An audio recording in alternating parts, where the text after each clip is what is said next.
good, y'all? Welcome back to another episode of Got This in Black. It's your host again, Chukwuemeka and Dima. Man, we really just wrapped up season one, which is still it's still surreal, you know. When we It first is. started this, it really took a while to get off the ground, and then just And get consistent. then there was a lot of pivoting going on in season Yes. one. So the fact that we're here starting season two is just phenomenal. Yes. Thank you, God. Thanks for sticking with us. Yeah. Seriously. Thanks for all the good feedback. Yes, thank you. Things you guys want to see. We want to hear more of that. We want to listen more to More of that. Even thoughts of like who you guys want us to bring on the podcast. We're very open to that. We have some folks in store, hopefully for 20. Yeah, we done sent some outreach emails, so hopefully these people get back to us. So yeah. I guess, as we're shooting this, we kind of just want to kind of recap 2022. Like 2022 has been a year in fashion, to say the least. I mean, what happens over a year is always just kind of crazy when you sit back and like look at it and listen to it. Like I remember I was doing a research on one of the things and something happened and I was like, wait, that was only in October? Like I thought that was like 6 months ago and it was really only 2 months ago. It was the longest and the shortest year. December flew by though. December was like, yo, I'm clocking in, I'm clocking out. Like I feel like the beginning was very long and then the end was like whoop whoop whoop. Yeah, things started going really fast. So, how are you doing? Let's start off with that. Is life lifing on your end like mine? Life is lifing. Yes. But I'm optimistic. Okay. That's good. I mean the economy might be some shit, but yeah. At least we're not in full pandemic mode. That's something to be grateful for. Yes, that's definitely something to be grateful for because I was getting tired of wearing those masks everywhere. Yeah, no, I'm grateful for that. Yeah, okay, life is lifing, but you out here, you got a positive mindset. That's good. Life is lifing. Life is really lifing for me, but again, I'm just I know that I'm in a season that's not a permanent season. It's temporary, so Amen. I'm just Hallelujah. Trying to make sure I get through this joint. Looking forward to what's going to be cooked up for season 2. Man, yeah, I'm good. I think I'm good. I'm good. All right, you're good. I hope everybody watching is good. I pray that your mental health is great. I pray there's positivity, there's abundance in your life. You're surrounded by love. Yes. Surrounded by something warm in this cold time because it's freezing. Don't let this short sleeve shirt fool you. I had a nice little puffer coat on when I came in. It could be a little bay, it's cuffing season. It is technically cuffing season. It is. I hope y'all on schedule. I feel like you're supposed to have drafted somebody. Yeah, you by are now. supposed to. So if you're behind, you might need to get on it. Like you might. It's almost spring. People are getting ready for spring. Yeah, nah. The fight's about to start in a few months because it's gonna get warm again, and people gonna be like. So about this. Well, I have an important question for you, Chuck. Okay. What you got on? What do I have on? Yeah. Let's see. So when I was putting this outfit together, I kind of rushed, and it kind of came together. I still don't know if I like love it. it. I like the colors. So this is a shirt from the Black Podcast Collective. So I went to one of their events last summer and they did a raffle and I won one of their raffles and the raffle came with a free shirt. Okay, so winner. I chose this. I have on the Peach Joggers from AL Studio 21, which is a Black brand based out of PG County. And I have some very colorful Jordan 1s that I like this a lot. I borrowed from my brother's closet just to let y'all know, like, half these shoes don't be mine. Like, I don't have a lot of shoes. My brother does have a lot of shoes, and he's only like a size bigger than me. So, podcast purposes, I take a lot of his shoes. So, if you're watching, big bro, I appreciate. Where's that friend for me? I appreciate that. Shout out your name. I want to know. Yeah, shout out to the person that lets you raid their closet and take their stuff, especially if they're a sibling. That's double points if they're a sibling, but because I know that could get annoying. But yeah, so. Black Podcast Collective shirt, AL Studio 21 joggers, and yeah, I'm here. What about you? What do you have on? I have on this sweatshirt, which I'm obsessed with, is from Tier NYC. Okay. I love these little these shoulder pads. It just makes it Yeah, makes no, a it's sweatshirt very feminine. yeah, it gives it a different vibe, and I Hmm. mess with it. I like that. Yeah, I'm feeling very Grace Jonesy, you know, shoulder pad. That's what's up. And then this hat is Fear God. Nice little essentials bucket. I so the funny thing about this hat, yo, I didn't realize there were two sizes. And so it's a little snug. I got kind of a big head, a medium head. And maybe it's not like so large, but it's definitely like my head is like a medium large, probably around that. Oh, you got this is more of a medium hat. Okay. So it's a little snug. Okay. It's a little snug, but you know, it worked with the fit. It was giving me very DC, very DMV. And then I have this is Sable Collective or Collection, I want to say.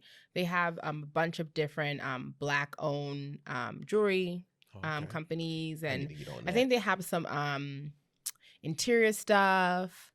So the earrings and the necklace are both from Sable Collection. I will probably drop in like the exact name of the brand because it's like I said, it's a bunch of different Black owned brands on their website, and really dope place to check out. That's what I got on though. Okay. So I think today we're gonna do a little recap of 2022, but in our way. So basically we're gonna give you our favorite Black moments of the year. Yes. Things that stood out to us. More so Black fashion moments. We got a little bit of pop culture in there too. A little bit of pop culture in there, but we got to keep it Black fashion since we're doing a democratization of the fashion, so we got to keep it, of course, fashion in there as well. Yes. So do you want to start? Or you want me to kick it off? I can start. Okay. Yeah, I can start. So this isn't really like a moment of 2022. It's more so like a person, like the person of 2022 for me. Okay. Was Luxury Law. Okay. Like that's your fave. Really my fave, but Luxury Law, Faye Noel. Those is and they got Endema in the chokehold for the rest of there actually a lot. I would expand that list. Christopher John Rogers, love all the colors. Yes. Laquan Smith actually is like probably my top actually. Okay. Like designer. Gotcha. So Roach is, stylist. Gotcha. So I will say, if I could combine, it really is his years were 2021 and 2022. Okay. Like I feel like 2021 was the buildup, and 2022 was just like the cherry on top, and it was like him reaping, the hard work that he put into and has been putting in, like all came to the surface in 2022, and he was basically acknowledged for all that hard work. That kind of reminds me of how, like, when Burna Boy dropped like African Giant, like he didn't get, that was a great album, but he didn't get a lot of the recognition he should. So when he dropped his next album the next year, Twice as Tall, he started getting so many awards, and I'm like, this is based off the foundation of African Giant, because they realized that they missed the wave. And like that happens a lot with award shows and recognitions.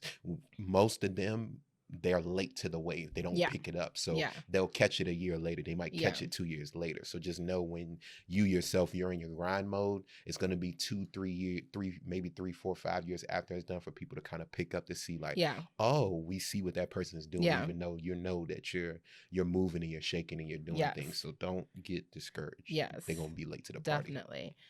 And I feel like people know La Roach from, being the stylist for Zendaya. Like that's, what I feel like most people in Zendaya continues to be that it girl. So like, I think that was a lot, that was integral part of his rise to fame. Right. But, this year, and I also will say in 2021, he styled a lot of people for the Met Gala. Okay. And so that was also, that trajectory of where he, basically arrived this year, where he did amazing things. So like he had the collab with Hervé Leger.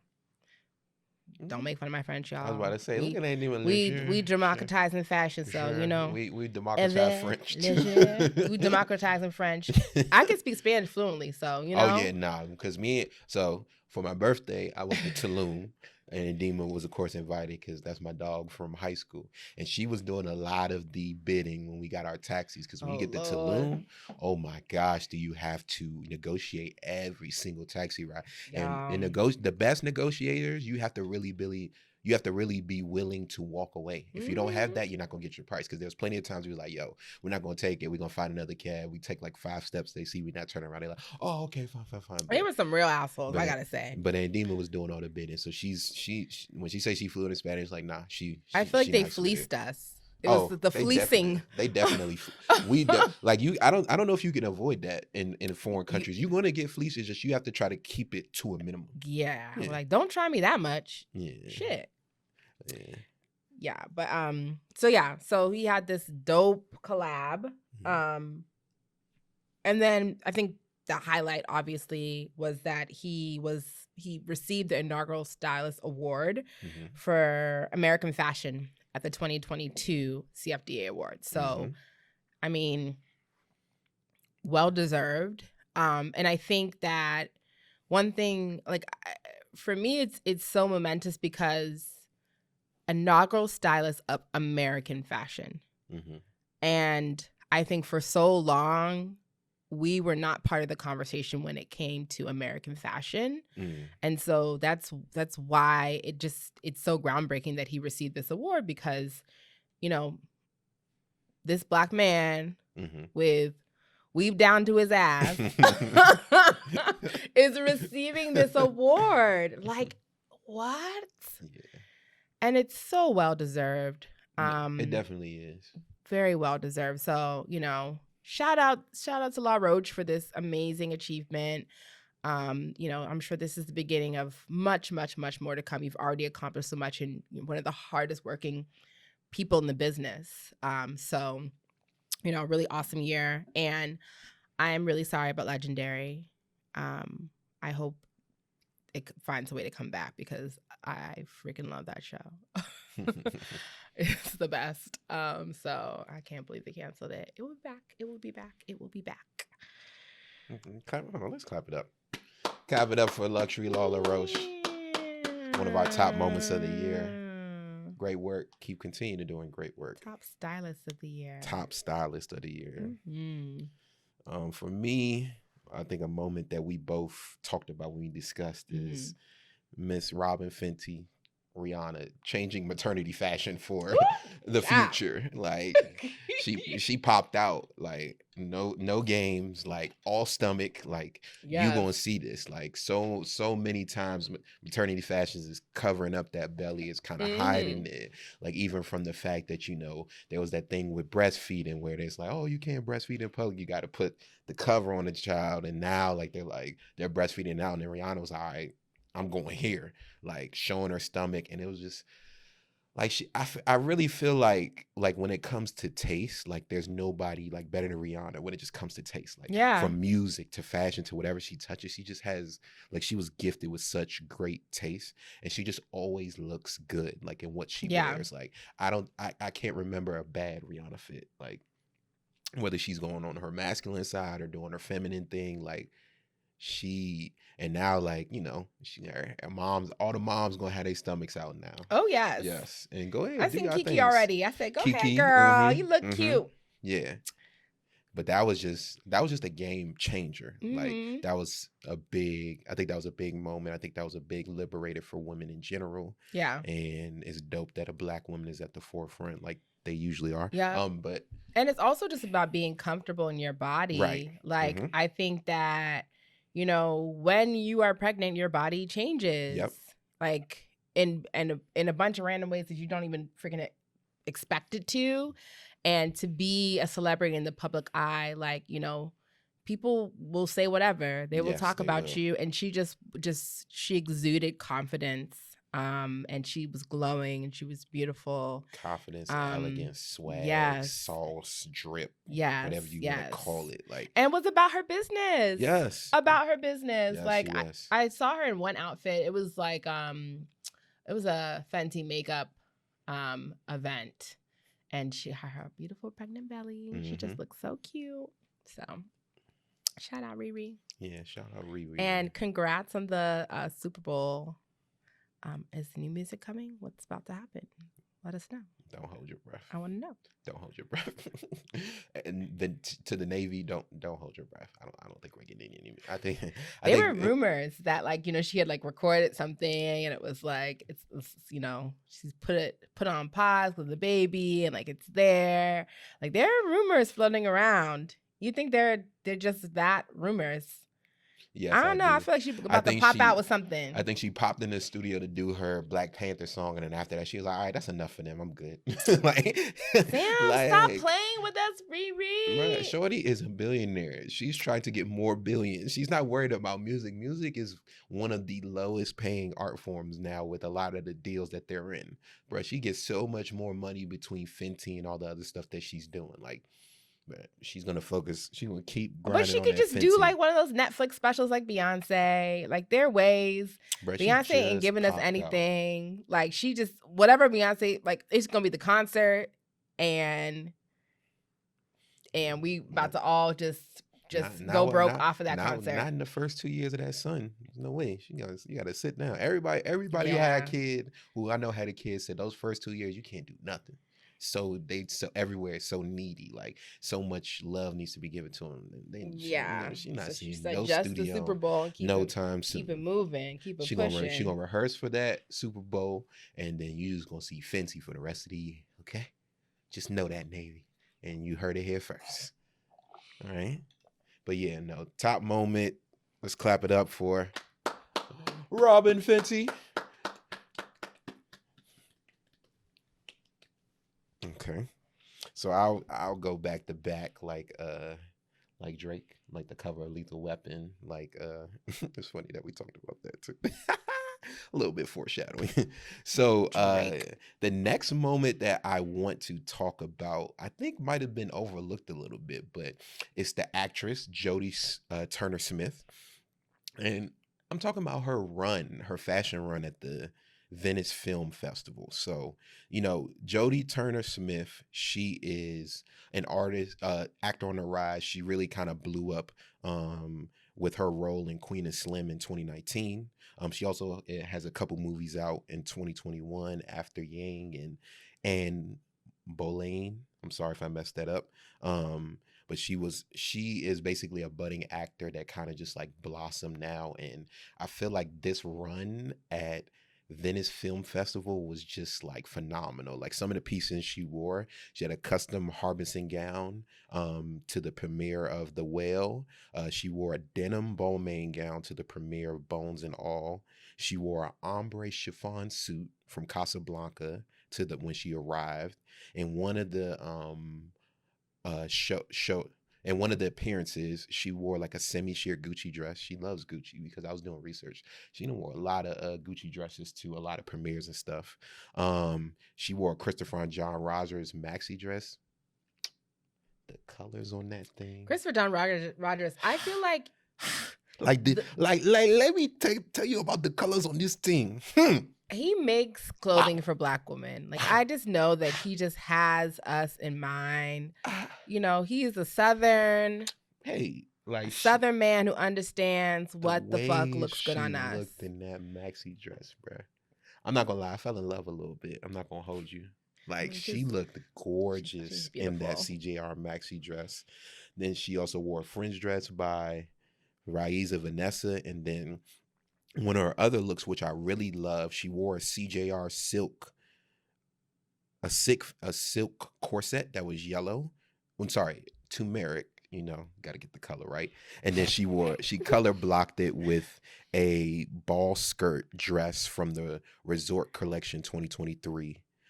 So those, I think the corset with the ball skirt and then the CJR maxi dress, those might have been my favorite two looks from that run.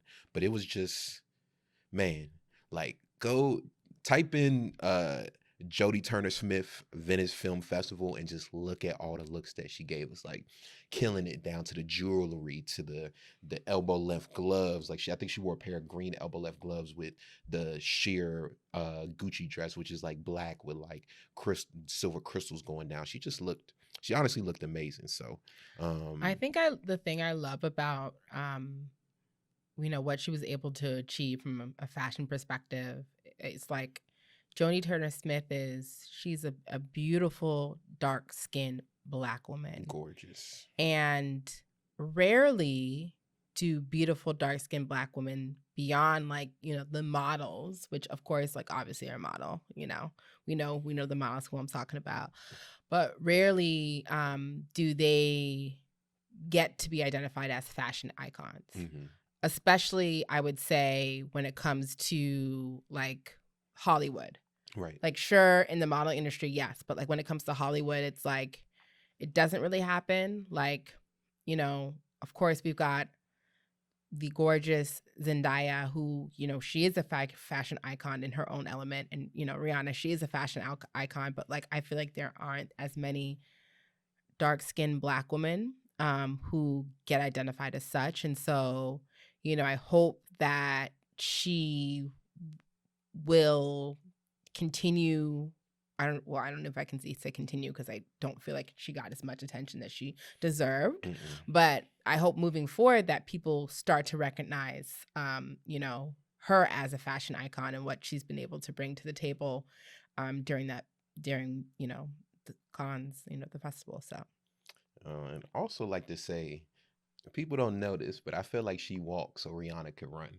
So back in 2019, when she was pregnant, she had an appearance on like a talk show back, and it was on the Queen of Slim press run with Daniel Kaluuya. okay. And to one of the appearances, she was pregnant. She wore like a halter, like a crop top, and had her pregnant stomach out back in 2019. So, but and she got some crazy looks for it. I mean, she didn't take it to like Rihanna's level, but it's like, I think she walks so Rihanna could run. So I gotta give her flowers for that, Yes.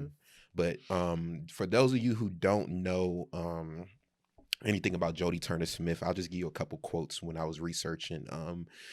She said, "In my everyday style, I like to be comfortable, if occasionally a little extra, but I love getting to perform through clothes on a red carpet. I'm a huge fashion fan, so it's just really fun opportunity to show your personality. I also really love to showcase Black designers who are often not as known." Yes, sis. She's definitely championed Wells Bonner and Tebe Magugu. Sorry if I butchered that. I love Tebe. So she's done that, and then I feel like it's hard to pull off Wells Bonner. Yeah. You really got to know what you're doing. You got to know what you're doing. I mean, like, an amazing brand, but I just feel like you got to know what you're doing.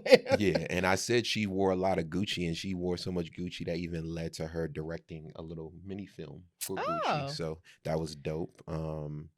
But, she said, but at the end of the day, everything we wear is all a costume, isn't it? We use clothes to get into character, and in real life it's the same. What we wear matters because when the character we are inhabiting is ourself, it's a reflection of how we feel and who we are. So, okay. Yeah. Shout out to Joni She's Turner got a point Smith. of view. Yeah, she does. Of view. She got some good sauce, and her husband is lucky. So, yeah. Okay. More iconic moments in 2022. Yes, iconic moments. So, we have to clap it up. I'm sorry. Clap. Okay. We'll give everybody a little. You know how you have the over this mic. You have the war show in school, and they be like, wait till the end to clap, and you know what the Black parents gonna do? When they kid go, they gonna clap, and that's what we gonna do. Everybody clap get that clap. Shit up. Yeah. Okay, so I would like to talk about Black Fashion Fair. Like, once again, I feel like this is another entity, like I guess call them an organization, where they did a lot this year.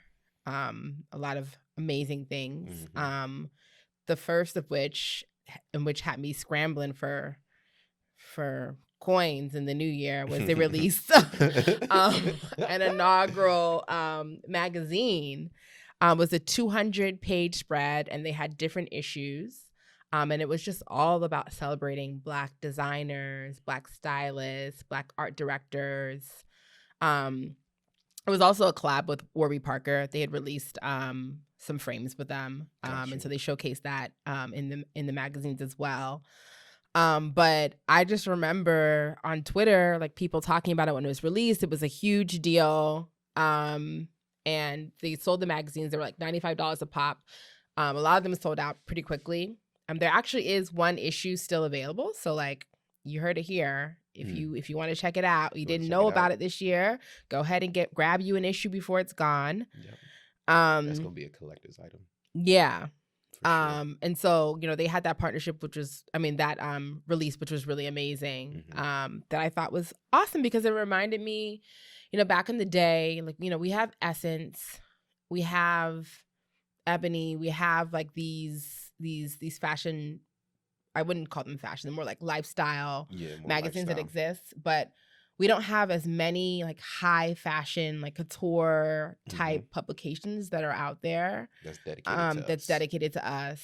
And so I think it was really amazing that they pushed that out, and it was just like, you know, standard, like, you know, high luxury glossy, which I think I've said this about myself, but like I was a magazine fiend back in the day. Like I had W Magazine and Vogue subscriptions as like a very young person who could not afford that shit, but I had them. And I just remember like opening up the W magazines, and they were just so large format and luxurious. There was also a magazine back in the day called Arise magazine that was out of Africa. And that magazine was a full-blown like luxury experience. And I feel like they left this kind of gap. And I would love a Black Fashion Fair. Like, I mean, print is dead, so I don't see them doing this. But consistently, like special issues, exactly, once or twice a year. Yeah, but I loved that they did that, and I want to see more. So hopefully they have another release next year. And yeah, go out and grab yourself a copy. And I think I'd be remiss if I didn't mention the latest collab that Black Fashion Fair has had with the estate of Basquiat. So if you guys haven't checked it out, Google it. It's called Those Who Dress Better. And it's a partnership with the estate of John Michael Basquiat and Black Fashion Fair.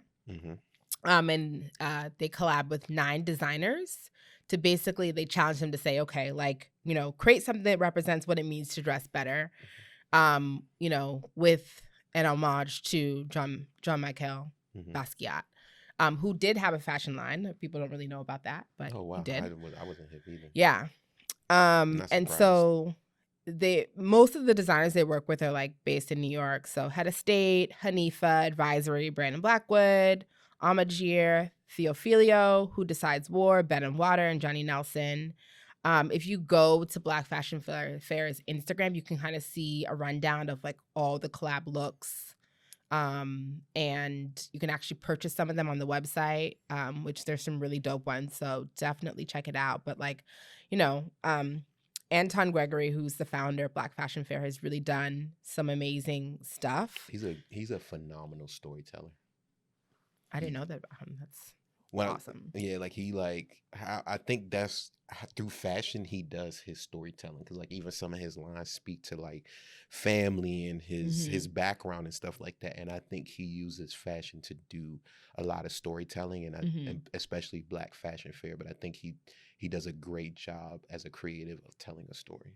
Him, I love that. Joe Fresh Goods, like yeah. So yeah. Side note, Chanel Campbell from Bet on the Water, that girl's fine.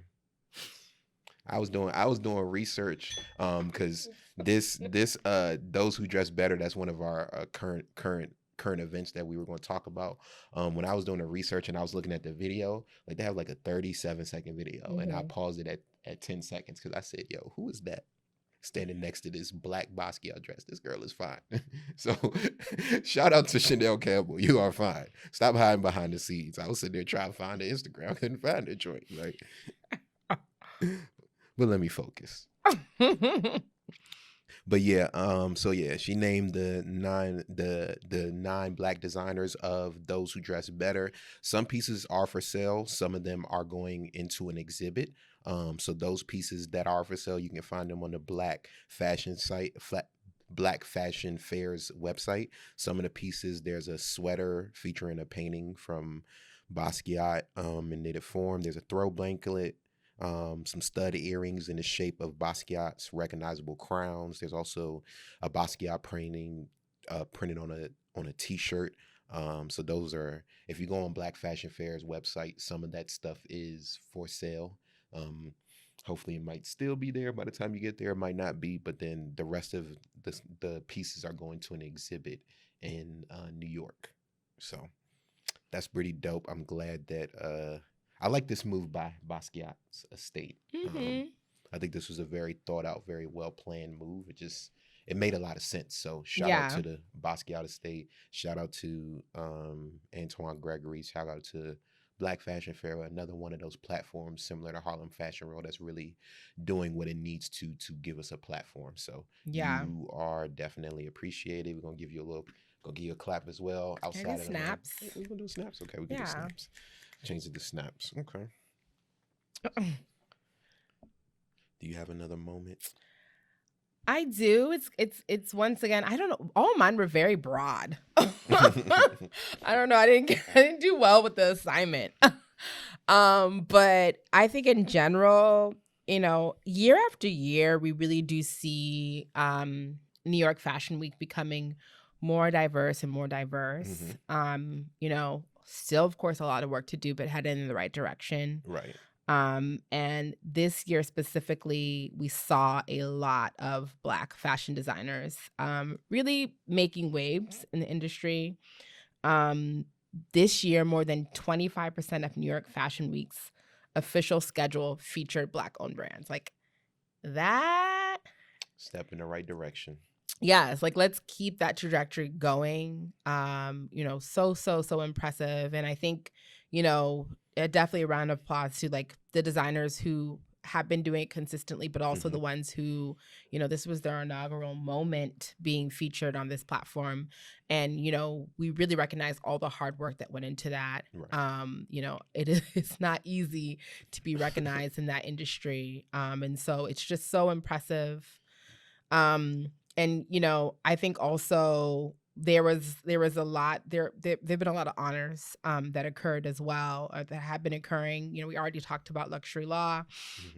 But Telfar Clemens, being named designer of the year. Christopher John Rogers, emerging designer.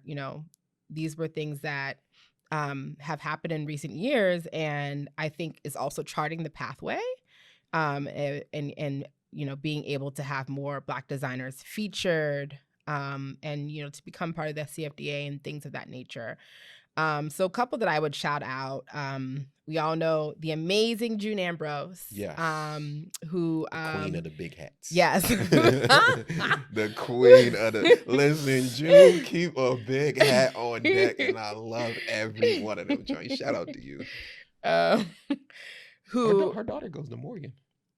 Yeah, you told me that. Yeah, I was surprised. Hey, shout out. I mean, okay. I'm not really surprised. I just feel like to have June Ambrose as your mom, you must be the most grounded, you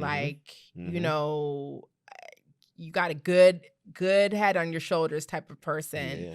Just as a homage to who she is and how she probably raises her children. So I'm not super surprised. And, she's also in her own right, a very innovative, smart young woman. If you checked out her social media and stuff, she's really awesome. But of course, June Ambrose, heads up women's fashion at Puma, and she's done a lot to celebrate women athletes, but not just women athletes, Black women athletes. And so it's really awesome to just see the creative work that she's pushed out through her work at Puma. And you can really just see her shining through as a creative, her shining through as a storyteller, her shining through as someone who wants to give other folks a platform to express themselves. So that was big. For me, I feel like it's always a big year for oh my gosh, why am I blanking right now? It's always a big year for Laquan Smith. Yeah.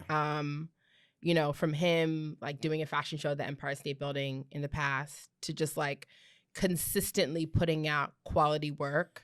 It's always a big year for Laquan Smith, And and I think this the year he got that Crown Royals partnership as well. So yeah, man, go get that money. Them companies got enough money for us. You see a pattern. A lot of these black brands, they're finding these bigger companies that got money, and we're using their money to fund our platform. So keep on using that, because one of the biggest issues for black people in the fashion industry is finding capital and funding. Like, that's a constant theme. So right, find your ways to get it. right. Also a big year for Theophilio. Of course. And I love the last Theophilio collection. Which is, it was so cool because it just reminded me. I mean, I think this is in line with his aesthetic in general, but like I was like, oh wow, like I'm in a club in Jamaica in the early 2000s. Like I was like, I love this, and I just also like, I know that that's also indicative of kind of like the wave where fashion is going now. When I just see, we've talked about this already on like previous episodes, we see young people wearing stuff from like the 2000s. We're like, whoa. Yeah, just don't So. don't pay homage, okay? That's all I say. Yep. And then, you know, Faye Noel, Tia Adeola, which I butchering that Yoruba name. Please don't come for me, Nigerians. I'm trying. Yeah, it was just Sergio Hudson. Like, it was just a big year. It was a big year. Like, even Telfar Clemens' pop-up shop at Rainbow. Always doing something different. Yeah. Black people just innovating and showing up and getting the recognition they deserve at New York Fashion Week. Yeah. So, yeah, I think that was one of the points that we both had too. I think we both had Rihanna's maternity fashion run, and just the black designers at New York Fashion Week. That's just something that really stood out to the both of us. Another thing, which is like, I can't lie, when I brought this up to Andima, it was a little bit iffy just because it's not a black brand, but Chanel did have a show in Dakar. So yeah, this is something that they planned for 3 years, and it was more than a fashion show. It was the event. The fashion show was a part of a 3-day program that followed the heels of Dakar Fashion Week. And the goal was to shed a light and a spotlight on the country's talents, art, and dance.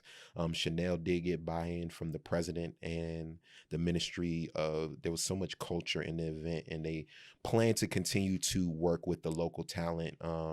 In January, they have this program called 19M.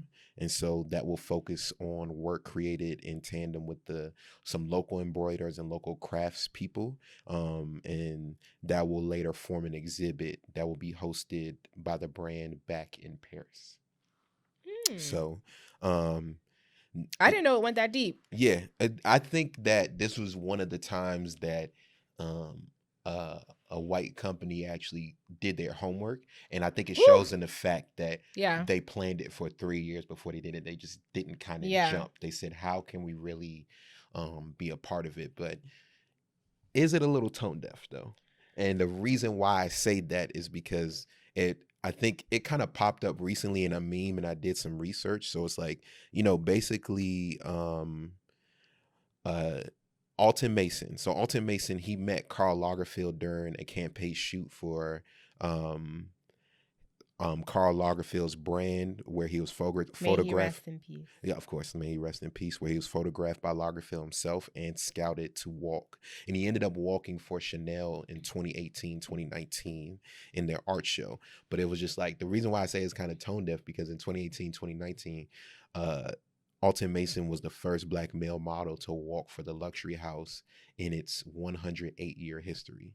And so it was just kind of crazy to me, like, in 108 years that you finally had one black male model. And then also, Chanel being a French brand, the French are the ones that colonized Senegal. Yeah. So it's that's why I said maybe not tone deaf, but let's say it's a very convoluted situation. Yeah. I think sometimes it's like, okay, is it too little, too late? I think in this instance, it's probably too late. Maybe not too little. I mean, it maybe not the most that they could be doing. Like there's a lot Definitely more not. that you could be doing. But I do appreciate like them taking the time to take 3 years to do some research and be intentional about what this would look like. Right. And I do want to give folks grace, but it does sometimes feel like, not sometimes, it does feel like a slap in the face. A lot of the times where it's just like, okay, like you're now just recognizing us. Like I think about the World Cup. France was in the finals. And a large portion of the French team was Black.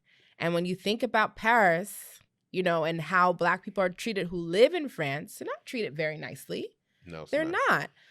They're not. And the history that France has with these countries they've colonized is substantial. Yeah, another big thing that happened this year was that whole expose piece, and I think it was in the New York Times, about like the history of France and Haiti, and how Haiti, let me say it right, Haiti, how they were literally paying reparations to France to be free. Yeah, like it's just that level of stuff. It's fucked up.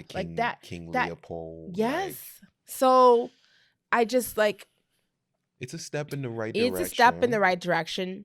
We need more, and we need to be consistent. Reparations need to be paid. Okay, that's the only thing that needs to happen. And so, not only reparations need to be paid, all you countries need to get your claws out of Africa, from the Chinese to the Europeans. How you're doing it now is this new thing where you're doing loans to these people, large loans that you basically do it so now they can't pay it back. You start to take over assets. Like I believe that's exactly what happened in Haiti. Literally, they gave them a loan with the worst interest rates in the world, and that's how they're paying them back. Like I think the Chinese control the ports in Jamaica or something crazy like that. I think I heard something like that. So it's like they're doing like this new age colonialism. Like I was watching a video on Instagram talking about just like what's it called, the coal tar or whatever that they use to make phones, and how it's excavated in the Congo is just like horrendous conditions, and it's only going to get worse because this coal tar is used in lithium batteries, and what's popping up, everybody's trying to do electric vehicles now, so they have to manufacture it at even a higher rate. So it's just like it's like, man, it's so deep. So it's like I don't want to overshadow Chanel, because I think in this instance, they made a very well thought out move, but it's like there has to be more, and it has to be more consistent, and it has to just. And there needs to be like leading with acknowledgement of what has happened. Like I think that is a like brands are very scared to do that. Yeah. And I think that it needs to happen. Like you can't just ignore it. Cannot ignore it. So, shout out to Chanel for making the right move. I hope that this turns into more, and you guys find ways to give more resources to, Senegalese designers and craftsmen and pattern makers and people in the country. Yeah. We'll look forward to see where this partnership goes, because I know it's just not the first step. I know they have Pharrell Williams over there now. He had his own line with Chanel, so I hope he can be a voice in those big boardrooms to speak for us, and hopefully he speaks properly and gets the right counsel when he's speaking, because sometimes when it's only one Black person, they still can't get the right voice, because Black people are not a monolith. So just because Pharrell thinks it's right, everybody's not going to think it's right. So hopefully more voices can come into those Chanel boardrooms and those decision rooms that are making the big plays for them, and it works out well. So so I think those are our top fashion moments, but I think we'd be remiss if we didn't mention Mr. Kanye West. Wake up, Mr. West. I just I don't know. This year is just and let me preface this with saying I did not watch most of his content in full. So the Drink Champs interview, a lot of the stuff that popped out, just because I'm kind of over Kanye at this point. Yeah, I didn't either. I've been over Kanye for a minute. Like at the end of the day, I think Kanye is for Kanye before anything. Yeah. All the causes that he says he's for, he's really just, at the end of the day, it's like a revolving door that comes back to him. So but I did find a pretty good timeline of just not just 2022, but just going back. So starting in November 2016, cell phone footage shows Ye walking off stage in Sacramento, California after he performed 3 songs and went on a rant about media and music. Later, he gets hospitalized in Los Angeles, and he's reported to be suffering from exhaustion and stuff like that in the St. Pablo tour. December 2016, he met with Donald Trump, which everybody knows calls crazy. That's where he started wearing a red MAGA hat. And Donald Trump said, calling West a good man, and he said he knows him for a long time, and friends just be friends. And he, of course, Ye tweeted out, "I wanted to meet with Trump today to discuss multicultural issues." Now, I love the angst, but I don't want Ye speaking for us. Like I think you can open the door and have some more people who are knowledgeable and well thought out, because I can tell by a lot of your moves and even the clips I hear, it's not always well thought out. You're on this free speech run, and yeah, it could get a little bit scary. September 2018, that's when he changed his name. That's when he first announced he's going to change his name to Ye. He's no longer going by Kanye. October, he met Trump in the Oval Office, and that was just the funniest thing, because I vividly remember this video, and it showed Ye putting in his code, and his code was like, it was like 6 digits, and his code was just 0000. It was all zeros, and everybody was like, this genius just has the most simplest code like ever. It was funny. But yeah, he went there in October 2018. Also, June 2020, he joined protesters in Chicago at a rally against police brutality, wearing a face mask and a hoodie. He was seen walking among the crowd in protest over the death of George Floyd after a police officer pressed his knee on his neck and detained him, which is kind of funny because this year he decided to kind of go opposite and speak crazy about the George Floyd situation, and saying these it seemed like he reiterated a lot of facts from a documentary produced by Candace Owens, which tried to shine a different light on the murder of George Floyd. I don't really want to dig too deep into that, but it's just gonna be a meme on my face throughout this whole portion, just being like, July 2020, he announced his presidential run, and then he also had his first rally for his last minute presidential run, and of course that went well. I think that was the one when he had like the brown vest on stage, and he like broke down. It was just like, and he had the interaction with the person back and forth, but it was just kind of crazy. October 2020, he released his first official campaign video. I don't even remember that. Like, I don't remember that either. And then in November 2020, of course, he voted for himself. Like, and we could say he voted for himself, but I will never forget that one election when a lot of y'all voted for Harambe. You remember that? You remember that? So it's like a lot of y'all ain't off the hook. If you voted for Harambe, or there was somebody else that y'all voted for, like, y'all not off the hook, like, at all. I forgot about Harambe. Oh my gosh, that was crazy. Y'all need to stop. February 2021, that's when Kim officially filed for divorce. So now we're gonna get into 2020. On March 2020, Ye was suspended from Instagram for 24 hours after infringing on their policy regarding harassment. Sorry, March 2022. He was suspended for 24 hours for breaking the harassment policy on Instagram. He tweeted some racial slurs at Trevor Noah, because I think Trevor Noah did. He said Noah discussed something about Ye and Kardashian and on Saturday Night Live, and something to do with Pete Davidson, because Pete Davidson started dating Kim after Ye. Then September 2022, Ye's lawyers sent a letter to Gap notifying them that the apparel chain that the rapper and the fashion designer is terminating the partnership. October 2022, that's when he did the secluded fashion show, and he wore the White Lives Matter shirt. 4 days later, his Twitter and Instagram got restricted. Removed the rapper's post saying they because a lot of online users were saying that they were anti-Semitic.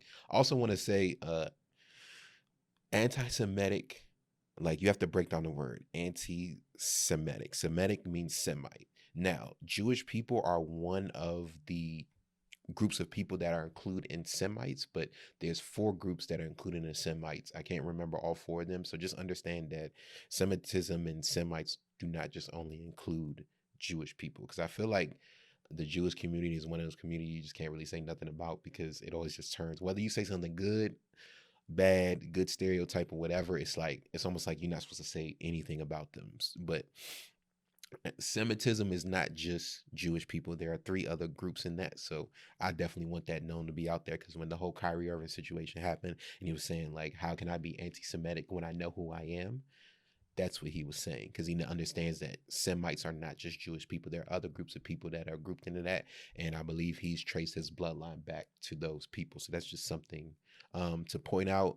In 2022, he lost his partnership with fashion house Balenciaga. I feel like that was more caring the people who own Balenciaga than actually Balenciaga, because, you know, him and Demna have had a pretty ongoing close relationship. Like, he was exclusively wearing Balenciaga for like a year, like just everything. Like, even though he had his own Gap stuff, even though he had his stuff with Adidas, like, he was wearing Balenciaga for a long period of time. Also, Vogue and Anna Wintour separated ties as well too.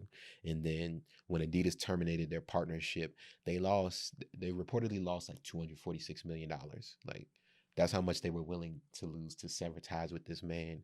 And I think the laws from Adidas bumped them out of the Forbes billionaires list as well. But Kanye I don't think you could have mentioned 2022 without Kanye. He's just had a very crazy year. Shout out to those 2 black dudes that trademarked White Lives Matter. They did that back like 2 years ago. So that was just like, that's why he couldn't like sell shirts and monetize them. Because I guarantee you, if they didn't trademark it, that he would have definitely sold hoodies and stuff that said White Lives Matter. But he couldn't do it because he would have had to get permission from them, and they would have either said no, or they would have been like, yo, we need 80%. So I heard a really interesting take on one of my favorite podcasts, Still Processing, which is a podcast about culture. Okay. From the New York Times, but like the 2 hosts are Black woman, Black man. Mm-hmm. And they made a good point about how Kanye has a history of speaking in a derogatory way about just like communities that have faced discrimination. But of course, specifically talking about women, and how he has spoken about Amber Rose in the past. And so the point that was made was that, you know, we cannot be surprised about some of the things that Kanye has said and done, because he's done it in the past. It just wasn't, no one gave a fuck, because he was dogging Amber Rose. And, you know, we in this society, you know, any woman who is like Amber Rose, and like the world paints her as promiscuous, or paint her as a slut, or paints her as any of these things, as a gold digger. We have a whole song about gold diggers. No one cares. No one cares. And I think that is also like an underlying piece of conversation. You know, when he lost a lot of his partnerships, of course, the conversation was talking about, well, he said crazy things about Black people and there was no reaction to that. Of course. And now he's saying something anti-Semitic and there's a reaction to that. So that's what that conversation was. But I would even link it back to, well, he said these other things in the past and it wasn't an issue. Well, that's because when it comes to criticizing, it's who you criticize determines what the quote unquote punishment is. Yes, without a doubt. And without a doubt. When it comes to communities, the Jewish community is ranked at the top, where it's like, you're gonna get the most issues and punishment. I 100% agree with that. I don't want to forget the fact that, like, you know, we should be holding people accountable for speaking that way about women too. You know, and that should be, you know, how we're also measuring him and understanding who he is as a person, and like how he's just not a good person. Like he's just not. He's not. It is. That's it. Point blank. Point blank. To close it, tell me what you're looking forward to in 2023. Are you looking for any cops, any people, any trends that you think might pop off? Like, what are you feeling?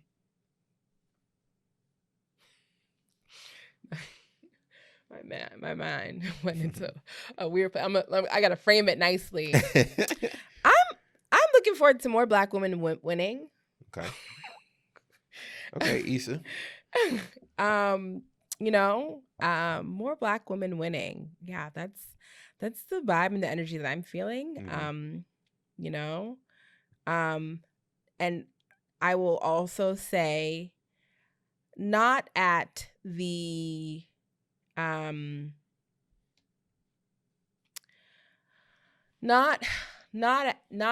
not because other people aren't winning, or other people aren't doing well, or at the expense, that's what I'm looking for, of other people, but just more Black people winning in general, and people also understand that it does not have to be at the expense of other people. Yes. And of course, this is coming from, what's going on with Meg Thee Stallion and we are not touching that. Tory Lanez. You're not touching it? I'm not touching I can touch it. I've excluded myself from that whole thing, especially because I think like another thing to point out is like, bro, them celebrities, they live a whole different life than people who are not celebrities. Yes. I'm not trying to absolve anybody from everything. I just want to point that out. I feel like their whole lifestyle, how they think, how they move is different. But you see celebrities, they get married and they'll get married in 6 days, bro. They'll just do it, whatever. And they can just kind of move however they want. So I just feel like a lot of times with these celebrity joints, I just remove myself because they're in a different world. Yeah. And a lot of times I'm not invested in it. Like I feel like there's so much I'm trying to focus on that I don't have the energy to like keep up with a lot of that stuff as well too. So I feel that. I think I am just picking up on this energy of, for some reason, when Black women succeed, it is always thought of to be at the expense of other people not succeeding, and it just does not have to be that way. And it could be other Black women, it could be Black women and Black men, it could be Black women and anyone, and I'm just like, no, there's enough room at the fucking table. And if there isn't, then let's make some more room. So yes. Okay. I just want more room and space for that in 2023. Like that's room and space for Black women winning because they were the best at it and they were qualified, not at the expense of somebody else. Exactly. Exactly. Okay. And I'm 1,000, 1 thou wow. Yes. 1 thou wow to the 1 thou wow of power behind that. I feel that. There is one sneaker dropping in 2023 that I must have. They are dropping the white cement 3s. Jordan is. That is probably the only sneaker that I want. I've wanted a pair of white cement 3s for probably 2 to 3 years. So if you have the sneakers account and you like me, go ahead and when you watch this, DM me because I need everybody on that day because I need them white cement 3 sneakers in a size 14. I have to have them and I refuse to buy resale. So please, Heavenly Father, if you're listening to your son, please, I beg you, bless me.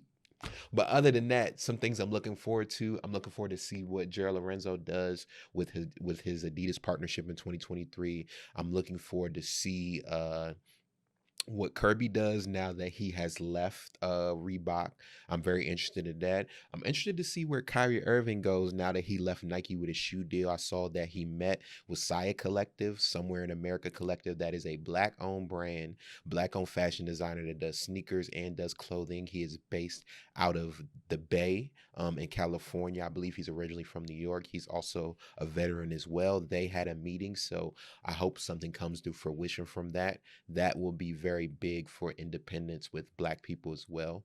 A lot of people, like a lot of shoe deals with Black athletes tend to come from these large companies, but if we can start going independent, like how a lot of the rappers are starting to go independent. I would love to see that. You know, D Wade has his own independent sneaker, I think, connected with a company in China. So the more that these bigger athletes step out and start to get independent shoe deals, I think that would just completely open up a new lane. And especially if it's with a black designer, now you're reinvesting money into the community. And Side Collective already has a signature sneaker model with Montrezl Harrell, who's in the NBA as well too. So this would be his second pickup if he can do that. So that would be dope. So I'm looking for more. I want to see more independent moves like that. I want to see black creatives, black athletes and things like that finding their own independent, let's call it independent label in a sense, and putting out product, and people are going to buy it. So um I'm not looking forward to any Adidas drops of Ye's designs without Ye's branding. I think that's even with all the stuff that Ugh. he's done, I think that's corny to me. Yeah, I don't like that I don't want to either. see anybody wearing any sort of Desert Rats or 350s, 380s, Yeah. whatever, without Ye's branding on it. Like, if you want to sever ties with him, don't keep his designs. Like, Yeah. it's feeling very colonizer-ish that you guys are even moving like that. It's wild. Yeah, I So, really don't like that. and yeah, 2023, I'm looking forward to me season. I feel like I'm gonna have a nice me season in 2023. I feel like I'm gonna step into a new season and it's gonna be dope. So I'm looking forward to that. So that's what I'm hoping for in Okay. 2023. Yours was real thorough. I ain't even getting to the fashion stuff. Yeah. So I don't know about fashion in 2023. I gotta say, the strong pivot to the 2000s. There's some things I really, really actually enjoy about the 2000s. I think one is elements of makeup. Like I love that this has come back, like the darker lip liner with like the gloss. Like that was just such a beautiful classic look that looked amazing on Black women that I'm glad that has come back. I hope thin eyebrows are not. I just no. yeah. No. You want the mini skirts to come back? I wasn't a huge I think they can be tastefully done. I wasn't a fan of like the super mini skirts. What brand came out with those in 2022? I'm like forgetting what brand it was. I hope you're not talking about the unfunctional diesel. I think the diesel. Yeah, it was the diesel one. Yeah, that was trash. Like no, like that was no, trash. we don't need that. But like, there was something very classy about like the fall, like a long sleeve and a mini skirt like situation, like some high boots that like I think was really nice. Y'all gonna bring back what's them pants called that y'all was wearing in the early 2000s? That's kind of like wide, loose. What's it called? What are they, gauchos? What are they? Is that oh my god, no! I hope that gauchos never come. Y'all bring back gauchos? Actually, well, I am a fan of I don't. They're not boot cut, but like I'm a fan of wide-legged pants in general. And they're bringing back the ones that like hit over here, but they're just done so much better than they were in the 2000s. So like I do think that look can be really classy, especially with like a tighter boot situation. Like it can look very nice. I was talking to someone the other day and they're like, oh man, I'm just so glad like skinny jeans. I was just about to say, I'm glad I'm not a thing anymore. I'm looking forward to more loose, like more silhouettes for pants. Not just only skinny. I am jeans, really happy about that because I think it also comes down to like, I am, thanks to some of our previous guests, like really about to be in my tailoring bag. Gotcha. And I think that people may have had issues with wide-legged pants and things like that in the past because they just weren't tailored well. Right. And designed in such a way that it fit well for their body. But like when they're tailored well, like they can just fit so nicely. And so I am excited about different silhouettes for jeans. And ready to get into that. Hey, if you want to wear your skinny jeans, nobody say you can't wear your skinny jeans. I'm just saying more variety in the market is beautiful. Yes. Skinny jeans had a chokehold on the product options for some years. So I'm glad that it's opening up to more things. So, in a fashionable way. Because I mean, like there's always been like bigger jeans, but not all of them look great. Now you're getting more like the flare jeans. So like you're getting some more dope designs and different silhouettes. So And I Yeah. wish I hope that we can lean more into like the dressed up part of like the 2000s with like, so like I saw the other day like hooded dresses trending, and I was like, yes, like Grace Jones era hooded dress, like yes, beautiful. So like I'm into that. I don't know if I'm into like the super baggy like versions of what's coming back from the 2000s. It's just like me as a grown woman, I can't be wearing that. So, I mean, I did like, I love these cargo pants that I got, but like, other than that, like, no, like, Gotcha. I'm not really. So, we'll see. I think I'm just more so interested to see like what fun nods to the past pop up in 2023 with fashion, because Gotcha. it's been interesting, Yeah, no, very it's definitely gonna be nostalgic. interesting. Hmm. One last thing before we go, I just want to shout out Sherry McMullen. She has a fashion boutique in Oakland, and she's celebrating 15 years. She was formerly a buyer for Neiman Marcus and Pottery Barn Kids, and she opened up a boutique out in West Oakland in 2007. So she's celebrating her 15-year anniversary, and I think it's just dope. I think this she basically created a boutique in a space where Black women can see themselves. The mannequins are different shades of brown. Like she has family photos in there on her wall. So like the atmosphere and attention behind them is for Black women to feel included in her boutique. And with her experience of buying in the Neiman Marcus and Pottery Barn, I know she's getting dope stuff in there. She makes sure to definitely get Black designers in there as well too. So And one of my goals is definitely to hit up that boutique in 2023. Actually, one of my goals is to hit up a lot more a lot more Black owned like boutiques and like brick and mortar type shops. I was sad to see that a lot had closed because of the pandemic, Panini, which makes me really sad. I feel like the Panini low key accelerated gentrification in a lot of areas, but that's just a random thought that I had. Yeah, it really makes me sad. But like the ones that are around, like I do want to make a goal in 2023 of going and checking them out for sure.